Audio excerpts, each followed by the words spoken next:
Hello, I'm Philip Stoughton. I'm at Productronica 2013 and I'm joined by Maas from Assembléon. Mark, good to see you again. Thanks for stopping by. No problem. Your booth's just a short distance away from us and it looks like it's been busy all week. Correct. You've got the iFlex there, you've got the iX, which used to be the AX, but you're introducing a slightly more holistic solution. Tell me about that. Yeah, we're introducing here the Flexline. Like you said, the combination of the iX, which we used to know as the AX. We've been introducing quite some improvements over the years without really rebranding it. Now, in the combination with the iFlex, which creates the Flexline, it was about time to do some rebranding as well. So we've updated the specs, we've updated the design, and updated the commonality basically between iFlex and iX. Okay. Creating the ideal line for the customers because using the strengths of both platforms. Okay, and I think it was 2 years ago this week that we were in your facility at the launch of the iFlex. Correct. There was a lot of buzz here at the show about it that year. What has it actually done in the market during that time? Well, it's been picked up by the market very well. Obviously, when you introduce a new machine, you have to go out and prove yourself. So you start off slow, but it's picking up very good. We've got quite some installs around the world, and our customers are happy with it. They really like the concept and the flexibility of it. Yeah, and when you look at how those customers, first how the customers are buying it, but we should also talk about how they're using it. Are they buying a small group of modules and adding to it? Most of them are still in the early days. They like the modularity of the concept, which we've been having also in the AX for a long time. The AX, you can scale the output within the same footprint by changing the top works, the robots basically. We've continued with that in the iFlex, and the possibility to add and take away modules is something that's really appealing to a lot of customers. Also, when customers want to grow in output, when they start out with a T2, which has 2 robots, and they want later on more output in the same footprint, they can swap it out for a T4, which has 4 robots. Yeah.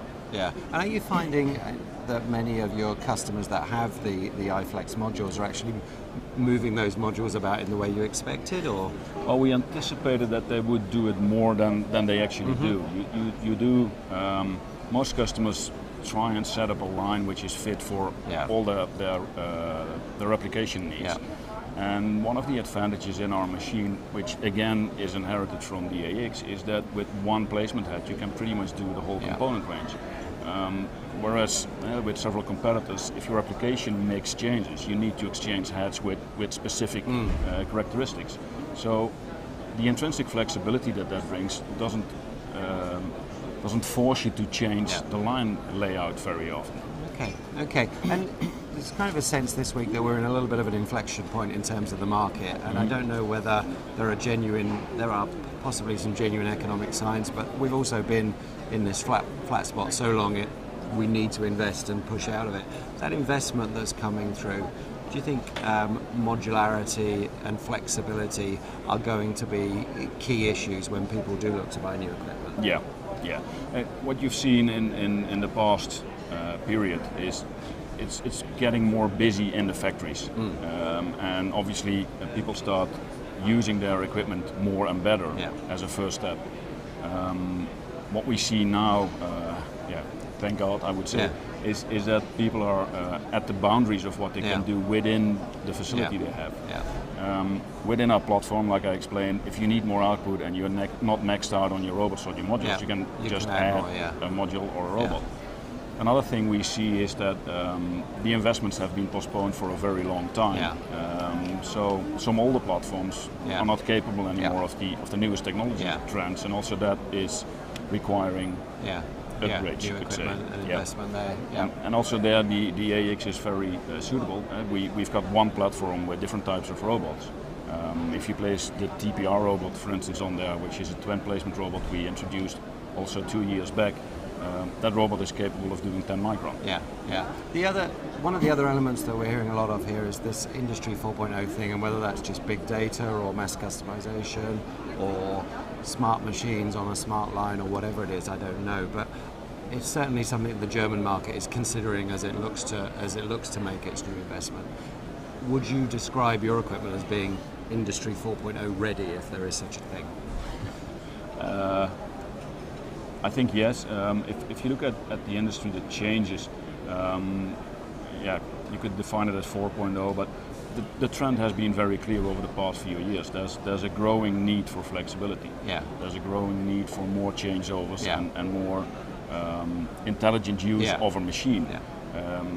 And what about the data that comes in and out the machine? Is that available in protocols that can connect to an MES system and other machines can use? Yeah. Yeah.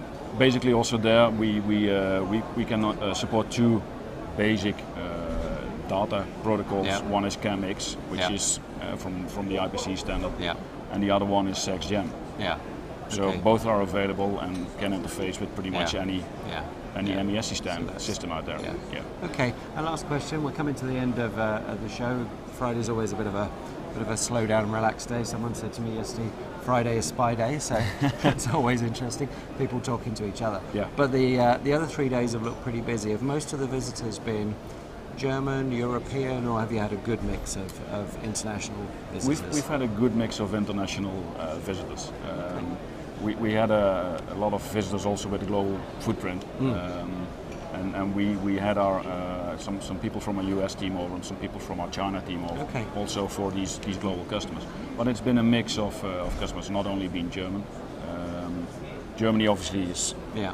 close at home, so it's Yeah. easy to go. But we do see quite some international Yeah. visitors. Eastern Europeans, for example, plenty of the Eastern Europeans, Polish, Romanian. Yeah. It's a bit of investment going in. Yeah, there at the moment, I think. Eastern Europe is strongly represented, but also people from Asia and the US. Yeah, yeah. So Good, excellent. Well, Mark, thanks for stopping by. Thanks for chatting in the update, and we'll look forward to seeing you next time. Okay. Thank you. Thank you. Thanks.